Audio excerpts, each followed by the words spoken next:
When I travel outside the country, I see a lot of foods here that are banned in other places in the world. Yeah. Banned. You can't even sell it legally in a grocery store, and it's everywhere here in the United States. Crazy, yeah. What is that? I mean, there's a whole plethora of foods that are like that. In particular, certain additives that we use in the U.S., like certain food dyes, are outlawed. You know, many of them have been found to contribute to ADHD in children, and also carcinogens. And also, there's this new category of contaminants that we have a lot of data on now called obesogens. All right, so these are obesity-causing agents. Have you guys talked about like the difference between ultra-processed food and processed food before? I was going to ask you that part too, but go for it. Yeah. All right, so humans have been processing foods forever, taking the olives and pressing the oil out, or coconuts pressing the oil out. So processing is not the issue.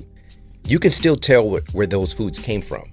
Ultra-processed foods, these are foods that when you see like a field of corn or a field of wheat, and somehow that shit becomes Pop-Tarts or a bowl of Lucky Charms. Okay, yeah. Right, or Funyuns, right? Why is our government allowing this to happen? An analysis that was published in the Journal of the American Medical Association looked at how this is happening. How can we go to Jack in the Box and get 2 for 99-cent tacos, but an avocado costs $3? One avocado that falls off a tree costs more than 2 cost-intensive tacos, including all the meat, all the so-called vegetables, right.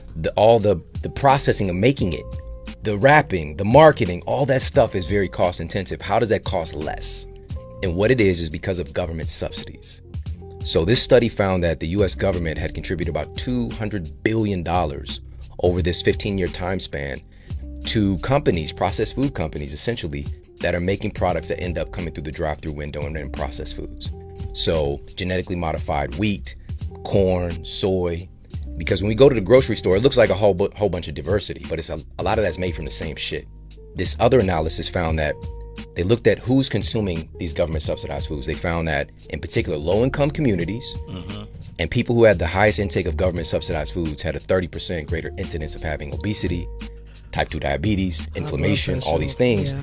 And then that by nature, and this is another one of the things that's proven in the science, when we reach these states, it's more difficult to make it out of poverty. And so it becomes this vicious circle. Yep. And so the truth is, the system that we have allowed to be built is profiting from our sickness. It's profiting from our ignorance. It's profiting from our pain. We have a $4.2 trillion healthcare system. And we have the sickest nation in the history of humanity. Something's not adding up.